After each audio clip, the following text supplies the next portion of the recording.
Okay, so we're going to continue with The Magician's Nephew. We're on chapter 2. Chapter 2, Diggory and his uncle. It was so sudden and so horribly unlike anything that had ever happened to Diggory, even in a nightmare, that he let out a scream. Instantly, Uncle Andrew's hand went over his mouth. "None of that!" he hissed in Diggory's ear. "If you start making a noise, your mother'll hear it, and you know what a fright might do to her." As Diggory said afterwards, the horrible meanness of getting at a chap in that way almost made him sick. But of course he didn't scream again. "That's better," said Uncle Andrew. "Perhaps you couldn't help it. It is a shock when you first see someone vanish. Why, it even gave me a turn the other night when the guinea pig did it." "Was that when you yelled?" asked Diggory. "Oh, you heard that? I hope you haven't been spying on me." "No, I haven't," said Diggory indignantly. "But what's happened to Polly?" "Congratulate me, my dear boy," said Uncle Andrew, rubbing his hands. "My experiment has succeeded. The little girl's gone, vanished, right out of the world." "What have you done to her?" "Sent her to to another place." "What do you mean?" asked Diggory. Uncle Andrew sat down and said, "Well, I'll tell you all about it. Have you ever heard of old Mrs. Le Fay?" "Wasn't she a great aunt or something?" said Diggory. "Not exactly," said Uncle Andrew. "She was my godmother. That's her there, on the wall." Diggory looked and saw a faded photograph. It showed the face of an old woman in a bonnet, and he could now remember that he had once seen a photo of the same face in an old drawer at home, in the country. He had asked his mother who it was, and Mother had not seemed to want to talk about the subject much. It was not at all a nice face, Diggory had thought, though of course with those early photographs one could never really tell. Wasn't there something wrong about her, Uncle Andrew?" he asked. "Well," said Uncle Andrew with a chuckle, "it depends what you call wrong. People are so narrow-minded. She certainly got very queer in later life. Did very unwise things. That was why she shut up." "In an asylum, do you mean?" "Oh, no, said Uncle in a shocked voice. "Nothing of that sort. Only in prison."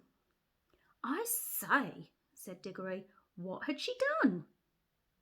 "Ah, poor woman," said Uncle Andrew. "She'd been very unwise. There were a good many different things. We needn't go into all that now. She was always very kind to me." "But look here, what has all this got to do with Polly? I do wish you'd—" "All in good time, my boy," said Uncle Andrew. "They let old Mrs. Le Fay out before she died, and I was one of the very few people whom she'd allowed to see her in her last illness. She had got to dislike ordinary ignorant people, you understand. I do myself. But she and I were interested in the same sort of things. It was only a few days before her death that she told me to go to an old bureau in her house and open a secret drawer, and bring her a little box that I would find in there. The moment I picked up that box, I could tell by the pricking in my fingers that I held some great secret in my hands. She gave it to me and made me promise that as soon as she was dead, I would burn it, unopened, with certain ceremonies. That promise I did not keep." "Well, then, it was jolly rotten of you," said Diggory. "Rotten?" said Uncle Andrew with a puzzled look. "Oh, I see. You mean that little boys ought to keep their promises." "Very true, most right, and proper, I'm sure. And I'm very glad that you have been taught to do it. But of course you must understand the rules of that sort, however excellent they may be for little boys and servants and women, and even people in general. They can't possibly be expected to apply to profound students and great thinkers and sages. No, Diggory. Men like me who possess hidden wisdom are freed from common rules just as we are cut off from the common pleasures that are just for us. Ours, my boy, is a high and lonely destiny." As he said this, he sighed and looked so grave and noble and mysterious that for a second Diggory really thought he was saying something rather fine. But then he remembered that ugly look he had seen on his face the moment before Polly had vanished.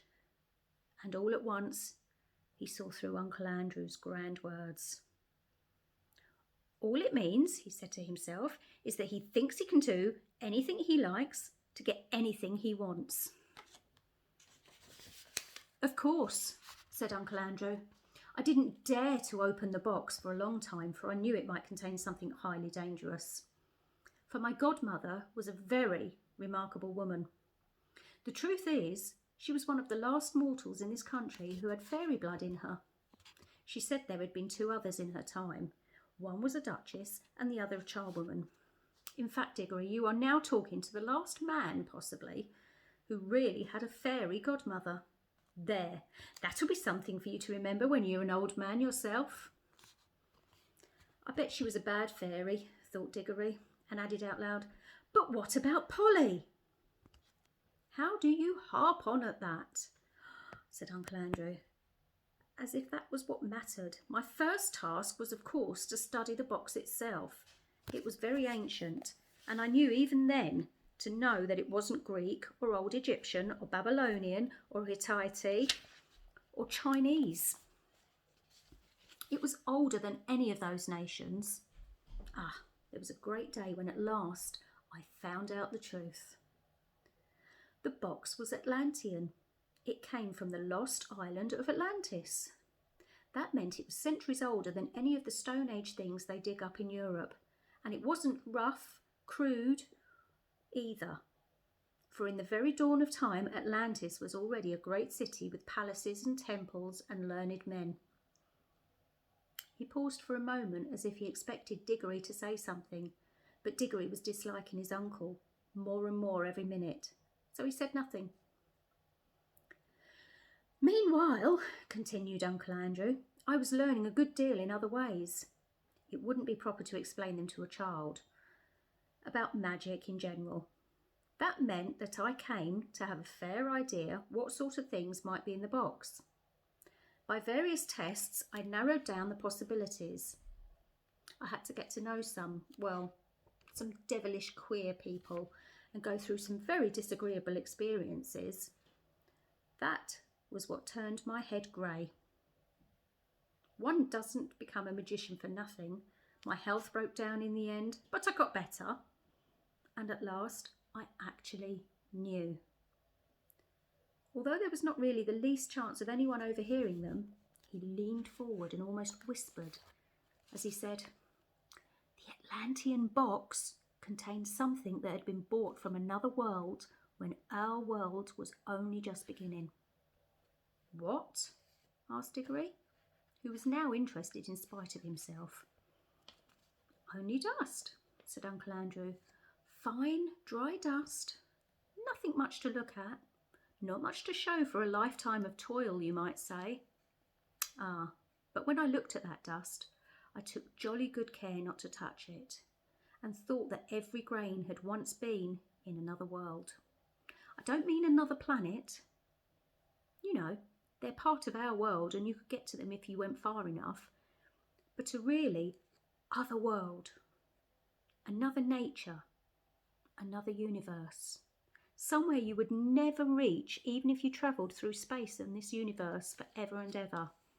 A world that could only really be reached by, magic. Here, Uncle Andrew rubbed his hands till his knuckles cracked like fireworks. I knew, he went on, that if only you could get into the right form, that dust would draw you back to the place it had come from. But the difficulty was to get it into the right form. My earlier experiments were all failures. I tried them on guinea pigs. Some of them only died. Some exploded like little bombs. That was a jolly cruel thing to do, said Diggory, who had once had a guinea pig of his own. How you do keep getting off the point, said Uncle Andrew. That's what the creatures were for. I'd bought them myself. Let me see. Where was I? Yes, at last I succeeded in making the rings, the yellow rings. But now a new difficulty arose. I was pretty sure now that a yellow ring would send any creature that touched it into the other place. But what would be good of that if we couldn't get them back to tell me what they had found there? And what about them? Said Diggory. A nice mess they'd be in if they couldn't get back. You'll keep on looking at everything from the wrong point of view, said Uncle Andrew, with a look of impatience. Can't you understand that the thing is a great experiment? The whole point of sending someone into the other place is that I want to find out what it's like. Well, why didn't you go yourself then? Diggory had hardly ever seen anyone look so surprised and offended as his uncle did at that simple question. Me? Me? He exclaimed. The boy must be mad. A man at my time of life and in my state of health to risk the shock and the dangers of being flung suddenly into a different universe? I've never heard anything so preposterous in my life. Do you realise what you're saying? Think what another world means. You might meet anything. Anything. And I suppose you've sent Polly into it then, said Diggory. His cheeks were flaming with anger now. And all I can say, he added, even if you are my uncle, is that you have behaved like a coward, sending a girl to a place you're afraid to go to yourself. Silence, sir, said Uncle Andrew, bringing his hand down on the table. I will not be talked to like that by a little dirty schoolboy. You don't understand. I am the great scholar, the magician, the adept who is doing the experiment. Of course, I need subjects to do it on. Bless my soul, you'll be telling me next that I ought to have asked the guinea pigs' permission before I used them. No, great wisdom can be reached without sacrifice, but the idea of my going into myself is ridiculous. It's like asking a general to fight as a common soldier. Supposing I got killed, what would become of my life's work? Oh, do stop jawing, said Diggory. Are you going to bring Polly back? I was going to tell you when you so rudely interrupted me, said Uncle Andrew, that I did at last find out a way of doing the return journey. The green rings draw you back. But Polly hasn't got a green ring. No, said Uncle Andrew with a cruel smile. Then she can't get back, shouted Diggory. And it's exactly the same as if you'd murdered her. She can get back, said Uncle Andrew, if someone else will go after her, wearing a yellow ring himself and taking 2 green rings, one to bring himself back and one to bring her back. And now, of course, Diggory saw the trap in which he was caught, and he stared at Uncle Andrew, saying nothing, with his mouth wide open. His cheeks had gone very pale. I hope, said Uncle Andrew presently in a very high and mighty voice, just as if he were a perfect uncle who had given one a handsome tip and some good advice. I hope, Diggory, you are not given to showing the white feather. I should be very sorry to think that anyone of our family had not enough honour and chivalry to go to the aid of a lady in distress. Oh, shut up, said Diggory. If you had any honour and all that, you'd be going yourself. But no, I know you won't. All right, I see I've got to go, but you are a beast. I suppose you planned the whole thing so that you'd go without knowing, and then I'd have to go without her. Of course, said Uncle Andrew, with his hateful smile. Very well, I'll go, but there's one thing I jolly well mean to say first. I didn't believe in magic till today. I see now it's real. Well, if it is, I suppose all the old fairy tales are more or less true, and you're simply a wicked, cruel magician like the ones in the stories. Well, I've never read a story in which people of that sort weren't paid out in the end, and I bet you will be too, and serves you right. Of all the things Diggory had said, this was the first that really went home. Uncle Andrew stared, and there came over his face a look of such horror that, the beast though he was, you could almost feel sorry for him. But a second later he smoothed it all away and said with a rather forced laugh, Well, well, I suppose that it's a natural thing for a child to think, brought up by women as you have been. Old wives' tales, eh? I don't think you need to worry about my danger, Diggory. Wouldn't it be better to worry about the danger of your little friend? She's been gone some time. If there are any dangers over there, well, it would be a pity to arrive at a moment too late." "A lot you care," said Diggory fiercely. "But I'm sick of this, Jaw. What have I got to do?" "You really must learn to control that temper of yours, my boy," said Uncle Andrew coolly. "Otherwise you'll grow up like your Aunt Letty. Now, attend to me." He got up, put on a pair of gloves, and walked over to the tray that contained the rings. "They only work," he said, "if they're actually touching your skin. Wearing gloves, I can pick them up, like this, and nothing happens. If you carried one in your pocket, nothing would happen. But of course, you'd have to be careful not to put your hand in your pocket and touch it by accident. The moment you touch a yellow ring, you vanish out of this world.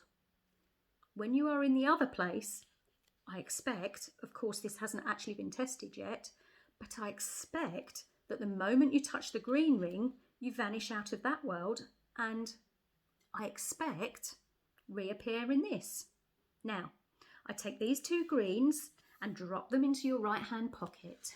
Remember very carefully which pocket the greens are in. G for green and R for right. GR, you see, which are the 2 first letters of green. One for you and one for the little girl. And now you pick up a yellow one for yourself. I should put it on your finger. If I were you, there'll be less chance of dropping it." Diggory had almost picked up the yellow ring when he suddenly checked himself.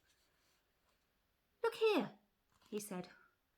"What about Mother? Supposing she asks where I am?" "The sooner you go, the sooner you'll be back," said Uncle Andrew cheerfully. "But you don't really know whether I can get back."